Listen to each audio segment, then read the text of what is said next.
We're going to talk about the tubing performance relationship for multiphase flow. So this is the most general case because before we discuss a bit about gas and a bit about liquid, but in the general case we are going to have a mixture in the tubing, a mixture of at least two phases, oil gas or oil gas and water.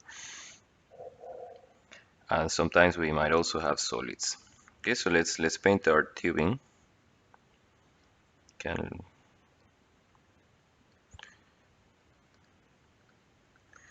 Okay, so in the tubing, let's say that we are producing oil. Okay, so if you remember, the phase envelope of the oil is something like that. So initially, let's say that this is reservoir pressure you have here, and then you have PWF. Okay, so you have some reduction in pressure, not much reduction in temperature, so that will remain constant. This is PR, PWF. But then when you start flowing upwards, what happens is that initially you're going to have single phase oil. At some point you will start to have some bubbles coming out of solution, gas coming out of solution.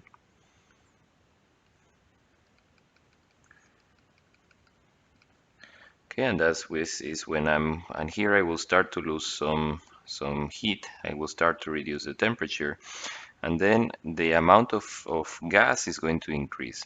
So what could happen is that this liquid might join together and form bigger bubbles that move in a bit chaotic way. And then finally these bubbles might group and they might form some bigger, more range bubbles, more structured. And then finally we might even have, well, a core of gas and we have liquid on the sides. So it's really a bit of a disaster because I have a lot of different arrangements of flow in the tubing, and each one of them will have a different delta P. Okay, each one will have a different pressure drop assigned. Again, when I'm moving on this direction, here it will be P wellhead. Okay, I have every time more and more gas. So the conditions that I have here, the dP dx, they're actually different than the conditions that I have here, the dP dx. Sorry, dP dx.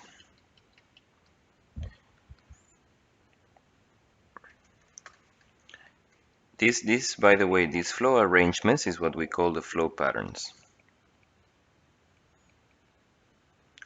So it's the way in which this fluid is arranged in the pipe. Okay, and here we have single phase. Here we have, this is called bubble flow with only one B. Bubble flow. Here we have, this is churn flow. Here we have, this is a slug flow, and this is annular flow. Yeah, and in a well where we have gas, actually the same thing could happen. Let's make our tubing.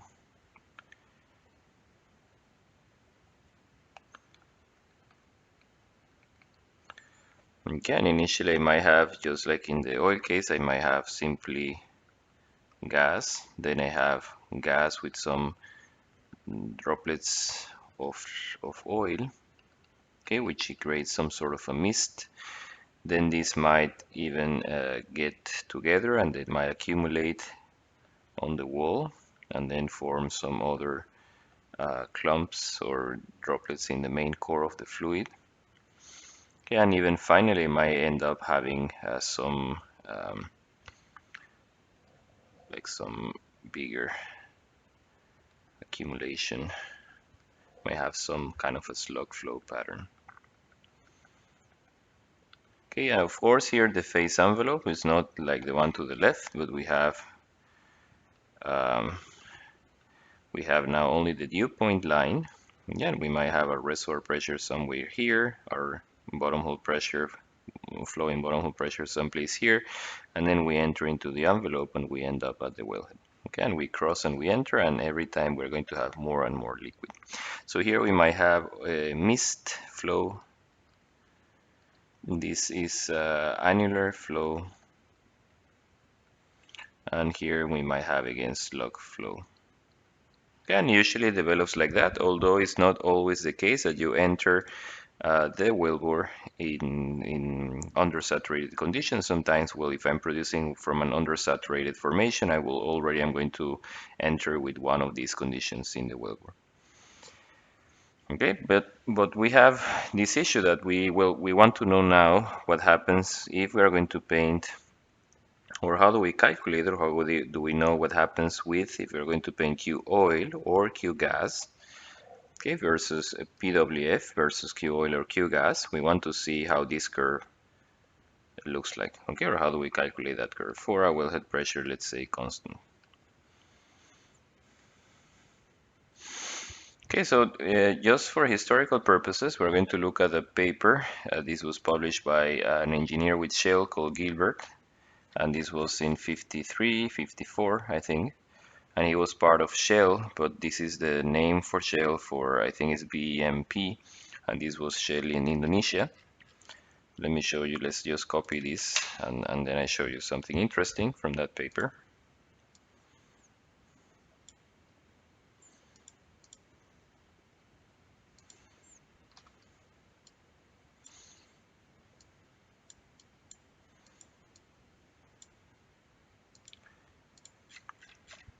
Okay, so he has a very nice plot, which this is 3D plot.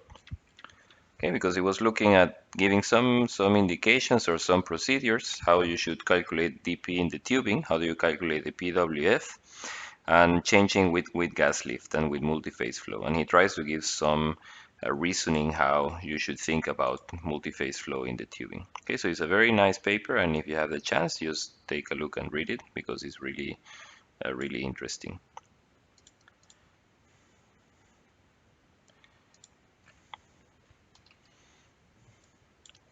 Okay, so what you see here is with a 3D plot. Okay, this is showing barrels per day. This is the rate in oil. So this is going to be this axis that we have here. And this axis here is the intake pressure, which is essentially the flowing bottom hole pressure. This curve, and you see how it does something very strange. This part is like we are already used to. It simply goes up, but then it has this part in which simply is going up again. Okay, so it looks like it's not exactly like what I painted here, but according to the paper of Gilbert, it's something like this. Okay, it goes up very dramatically. And what you see here is simply the effect on the GOR that you have. So if you have a GOR of 50, you have some curve, but then when you increase the GOR, actually, well, you're going to have a curve which looks a bit more like that. Okay, and I think he has one chart where he shows like the 2D, the liquid and intake pressure, and then you have all the different GORs. Okay, I think it's this curve. Okay, very interesting. He was kind of proposing the use of tubing tables, and that's not something we're going to cover in this lecture, but very interesting how engineers work in the early times, and actually for many years in the oil industry using tubing tables. Okay, so you see that actually, well, here it doesn't yet come up. It should come up at some time, but maybe this rate was simply too low.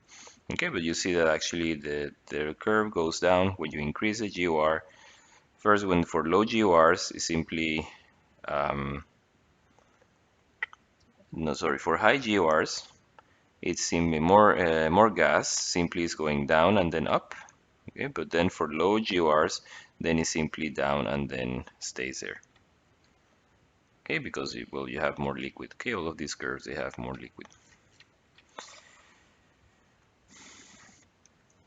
So what we have uh, done so far, well, we say that the delta P in the tubing, we have two contributions. We have the delta P hydrostatic,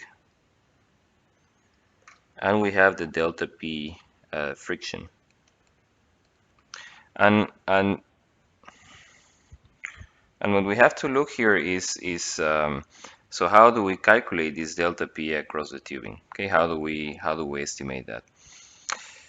So multiphase flow is like a very wide area of research or of science. There are many other applications and many other fields, many other industries that are interested in this problem. Not only is a problem here, but it's a problem for example, nuclear reactors, where they have the cooling is made with water and then it forms steam. You also have transport of, for example, solids in different industries, pharmaceutical industries, for example. You have transport of slurries, which is liquid with solids, with particles. So it's really it's like um, is like a topic which is general for many fields and many people are interested. And actually, the oil and gas industry they borrow things from also from other fields. So there were people that were working generically in multi-phase flow, and then the oil industry adopted some of the learnings. Okay, but if you could say, well, I want to, if we are going to follow the same principle that we use for the gas, okay, that we have our tubing, okay, then we have our Christmas tree. And then we are starting, for example, from one location that I know the pressure, let's say the wellhead pressure. Okay, and then I want to calculate the pressure along the tubing to find the PWF. Okay, well, you could say I come to this point, then I calculate some dP dx. Okay, I calculate some gradient, and then I find this P1. Okay, P1. For example, you could say that P1 is going to be equal to PWH plus dP dx evaluated at PWH times delta L, okay, times this difference that we have here. Then you go to the next point, P2 is going to be equal to P1 plus dP dx at P1 times delta L, okay, and you proceed further. So really, if you think about it, it's essentially the same case that where we have gas or where we have liquid, okay, we do it like a piecewise integration. Okay, but the main issue becomes how to calculate this guy. Okay, how do we calculate the delta P delta X? And one thing with multiphase flow, if you see all the things that could be happening here, okay, all the like the flow patterns that we have, we essentially have, if we look at, if we're looking, let's say at we have bubble flow. Okay, and we have our matrix of liquid, and then we have our bubbles of gas. Okay, if you put some probe someplace here, let's say that you have a probe that is sampling and looking what happens in this location. Okay, you might see that, well, sometimes I see a bubble passing. Okay, sometimes I see that you have bubble, you have liquid, you have bubble, you have liquid. So you say that actually there are changes in time. So essentially this consideration that you have here, dt dx, is actually different than zero, because you say, well, there is always at that location there is some sort of change. Okay, and things might be worse if, for example, I have something like this. Okay, I have some plugs that are going up, and then it's even maybe more dramatic, because when I stick the probe inside the pipe and I see what's happening, well, for some location of time I see no liquid. Okay, then I see liquid, and then I see no liquid. Okay, and this is the liquid, existence of liquid. Okay, so in principle, you could say, well, multiphase flow is actually a transient phenomena. We should look at transient phenomena. But what happens is that the average in time, well, is a steady state. Okay, if you're going to look at, for example, this liquid, you say, well, the average in time is going to be steady state. If we do not only look at simply the variation within 1 second to another second, but we do an average in some time period.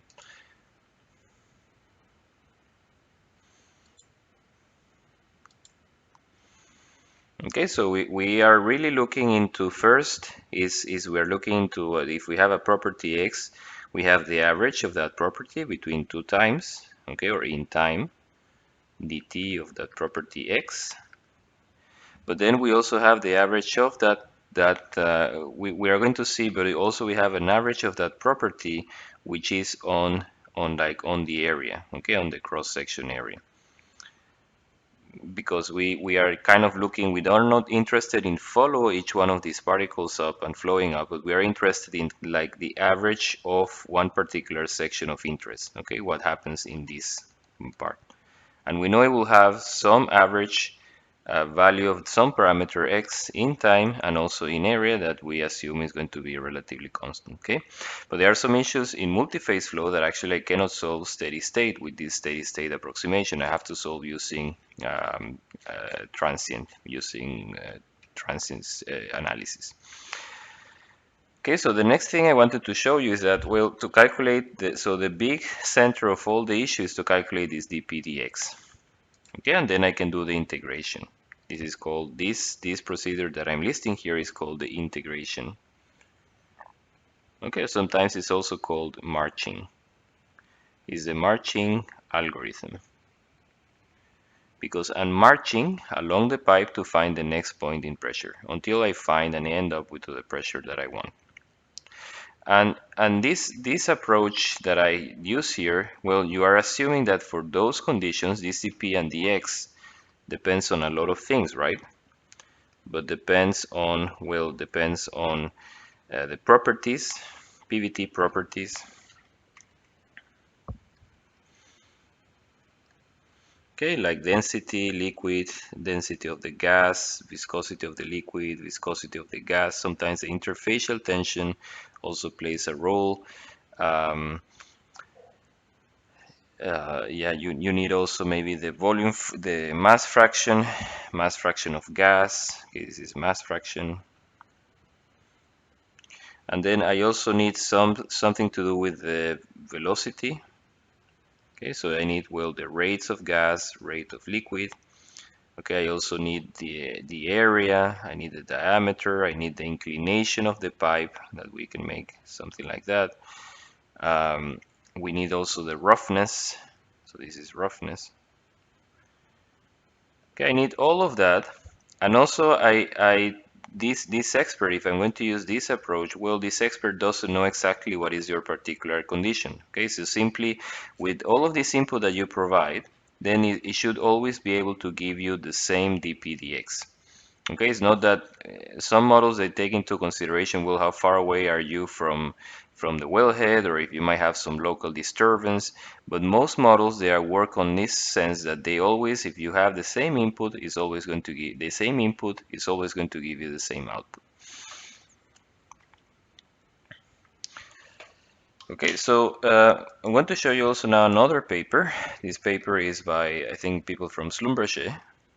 That is also gives a very nice summary of multiphase flow, a steady state multiphase flow.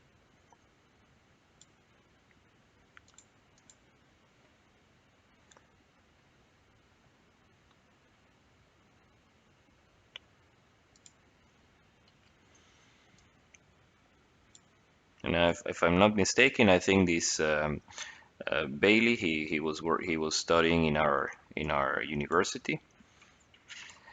So they show this chart, which I think is important to give a bit the history and what kind of approaches people use to solve multiphase flow. And make it a bit smaller.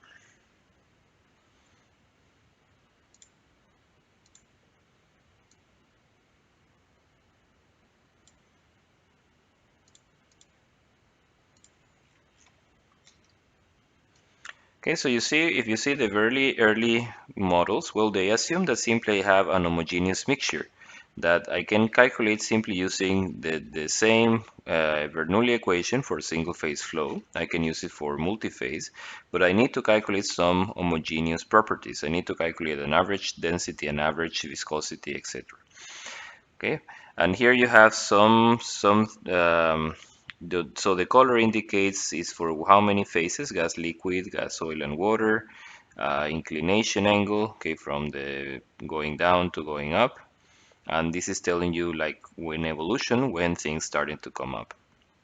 Okay, and this color that you have here on the y-axis is telling you that, well, it's going from more empirical to more physics-based, and also uh, this one, I don't know where it is. It's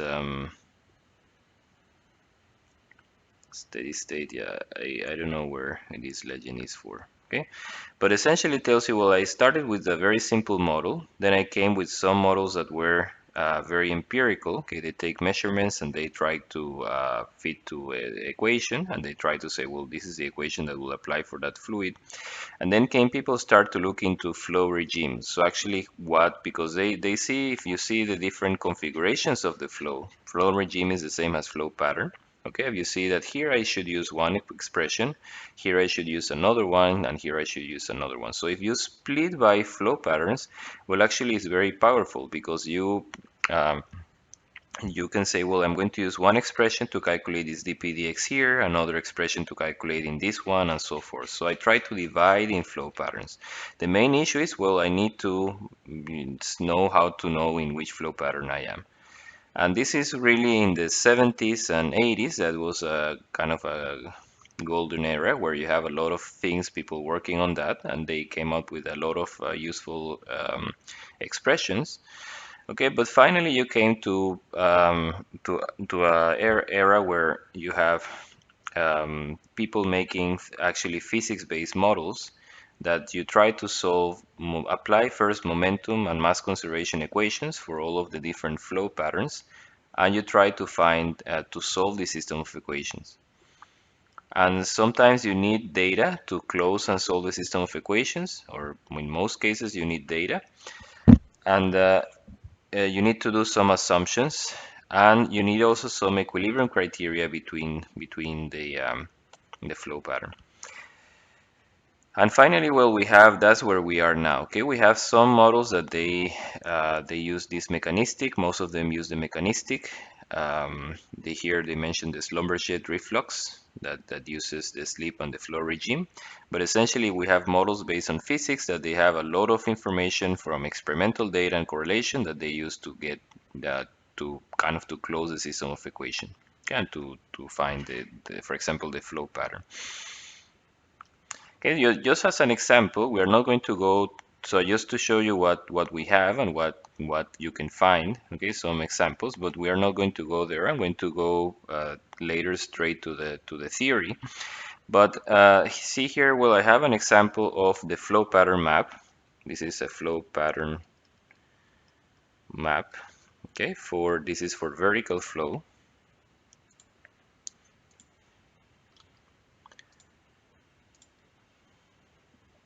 And you see a bit how it looks like. I don't remember, sorry, where I took it from, but this is for a given configuration. This is for a given fluid, for a given fluid, for a given pipe, okay, inclination, etc. Okay, you simply have all of this is fixed. And that's one of the issues with multiphase flow is to say, well, if I measure this map for one situation, is it going to be possible to extrapolate to another situation? Okay. So what we are looking here, we have a property that we call the superficial velocity, and the superficial velocity of liquid is the Q of the liquid divided by the area of the pipe. This is the cross-section area. And the superficial velocity of gas is equal to the rate of gas divided by the area. Okay, so essentially these two axes that you have on the X and Y, they tell you is the amount, the flow rate essentially, but normalized by the area. Okay, so it's some sort of a velocity. So you see, if you are at a very low gas velocity and very low liquid velocity, you're going to have bubble, and bubble is the one that we kind of already painted before. We have a core of liquid, and then we have some bubbles percolating through there. Okay, then if you increase the gas rate, if you increase leaving the gas fixed, and if you increase the liquid very, very much, you enter into dispersed flow in which you have the again, like main body of liquid, but now the bubbles, they become very, very fine.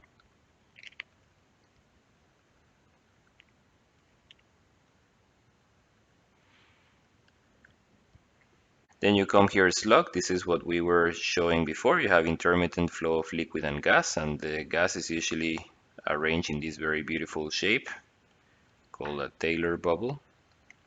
Okay, churn, we have a disaster. Is like we have flow going up, but we have a bunch of chunks of gas coming together.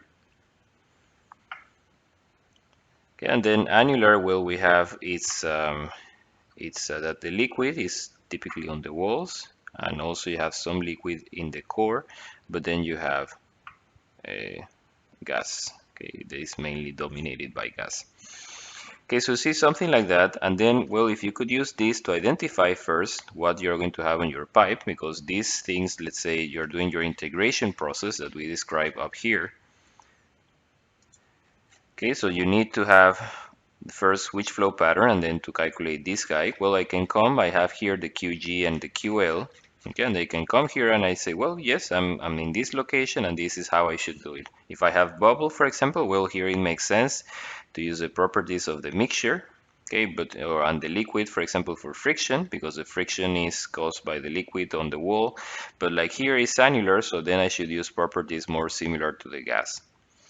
Okay, but essentially, well, we cannot use this method because you know it's not easy to extrapolate. So people try here on this part flow regime, well, to try to make a generic flow pattern map. Okay, or try to relate this not only with VSL and VSG, but some other property to try to relate um, that to the flow pattern. Okay, not sometimes not very successful. Okay, I'm going to show you another example. This is taken from the web. Okay, this is a paper. I'm going to show you the name now, but this is the horizontal flow. You see how different it is. Let's take a picture, a screenshot, and then paste it. Okay, and this is horizontal flow. We remember not wells are seldom completely vertical, but we have inclination, and especially if it's in the horizontal part of the wellbore, if you have a horizontal well. Okay, so then you have oil and then you have gas. Okay, and then stratified flow, like the name indicates, well, it's simply you have liquid at the bottom and gas at the top, very well distributed. So if you have, then you increase the gas velocity, then you're going to have a wavy flow in which the surface of this liquid is going to be very wavy. So it's going to be like a rough sea, okay, and then a lot of splashing. And then if I continue even increasing further the rate of gas, then I'm going to find out that actually all the liquid is going to be completely spread and splashed all over the walls. Okay, typically I have is a bit thicker, and then I have I maybe painted the liquid too thick. Okay, but it's going to be something like that. Okay, like the annular flow we have in the vertical flow.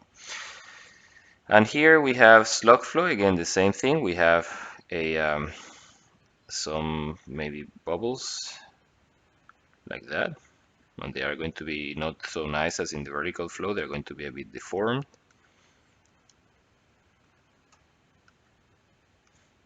Okay, plug flow, similar behavior, but not so arranged, not so organized as um, because you have less gas. Okay, so you have they're not so arranged so nicely, like in and really, I just have to make the point here that the identification of this flow pattern is very subjective. Okay, what something could be plug flow for some researcher, for another could be slug flow. So that's part of the problem. And dispersed bubbles will increase too much the liquid, and then I'm going to have a just similar to the flow pattern bubbly flow, okay, where I'm going to have bubbles of gas in a main core of liquid.